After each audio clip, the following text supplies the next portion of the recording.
I wish to speak on my new clauses 15 and 16, which concern restorative justice. These clauses are supported by the charities Why Me, for whom I'm an ambassador, and Car Mediation, as well as the Restorative Justice Council and others who work every day with victims and offenders. I thank honourable members from my own party and from Labour and Conservative benches who have asked me to add their names in support. The need for these clauses could not be clearer. After years of Conservative failure, our justice system stands at breaking point with unacceptable delays. Our courts are clogged, witnesses drift away or begin to forget, and our prisons are stretched beyond breaking point.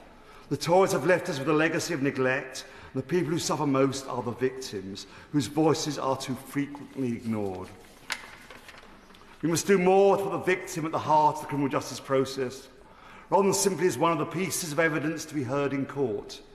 Victims are more than just witnesses to the crime, but too often that is their only role in the court proceedings.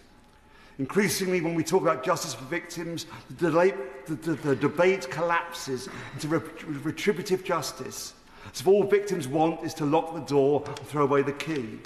Even David Gauke, the most liberal Lord Chancellor in my political lifetime, his recent and mostly excellent sentencing review, falls into this era with a chapter on victims focusing on keeping them better informed about their sometimes unrealistic expectations concerning the severity of punishment. His review, like today's bill, makes no mention of restorative justice, which should be at the heart of giving victims access to justice. Victims of crime do not want retribution, but closure, and giving them the opportunity to enter into a process that allows them to share their feelings concerning the crime with others, often culminating in a meeting with the perpetrator, has repeatedly been shown to achieve just that. Will the member give way? I will. Mullen. Does he accept that actually there are some victims of very, very serious crimes who don't want a meeting and resolution and a community output, but want to see a very serious offender spend a long time in prison? Paul Kohler. Well, of course, restorative justice is not right for every victim. I would say to the honourable member, it is right for many victims, including myself. I don't begin to understand why the honourable member finds that a difficult point to understand. As I know from personal experience, when my wife, eldest daughter and I met one of the attackers who subjected me to a murderous attack in my home and terrorised my family. Restorative justice is not about forgiveness, although that often happens as a byproduct, but in giving the victim time and space to move on from the crime. My daughter, who moved out of the family home following the attack, moved back in after the restorative justice meeting. It allowed her to demythologise the no longer a monster, but a deeply flawed human being who she could look straight in the eye and cast from her nightmares. That meeting transformed our family and her life. Yet for far too many victims, restorative justice remains out of reach.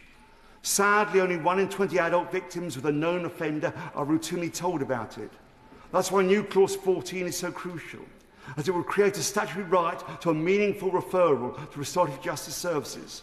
Not a token leaflet or tick-box exercise, but a proper referral, made as soon as reasonably practicable, once the offender is identified, and also subsequently at appropriate times during the criminal justice process.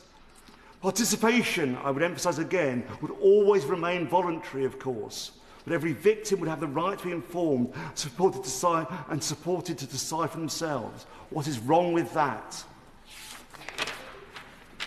The government may argue they are considering strengthening the Victims' Code, and Clause 8 does indeed enhance the Victims Commissioner's reporting. That is welcome, but not enough. The Commissioner can only report on what exists. New Clause 15 ensures there is something meaningful to measure, a statutory right to referral. Without it, access to restorative justice will remain inconsistent and uncertain. Whilst New Clause 15 establishes a meaningful statutory right, New Clause 16 ensures a meaningful review process by requiring the Secretary of State to report on the uptake of restorative justice and requiring them to make recommendations to improve access. If the government truly values restorative justice, let them prove it with evidence. Let Parliament see the data and the plan to expand its use. This reporting duty complements the Commissioner's powers. Whilst they review compliance with the code, this clause goes further, reporting on usage, barriers and ways to increase participation, Together they create both the rights and the oversight victims deserve. There are no cost implications in these new clauses. It's about coordination, not cash. The infrastructure already exists. What is missing is the statutory backbone to ensure every victim, wherever they live, has equal access to restorative justice. And let us not forget, whilst restorative justice is all about putting victims at the heart of the criminal justice process, it has the proven added advantage of cutting recidivism rates. The government often speaks about tackling the causes of reoffending, employment, housing, addiction. But restorative justice tackles the psychology of criminality. It changes behaviour by confronting offenders with the human consequences of their actions. Not every offender, of course, but a significant number. So I say to the Minister, if you truly stand with victims, want to cut reoffending, do not simply make meek promises to review the code or commission another pilot. Make access to restorative justice meaningful and real. Support new clauses 15 and 16, if not today, in the other place. And allow restorative justice to do what punishment alone cannot. Heal the victim, reform the offender, and mend the system on which we all depend. Thank you.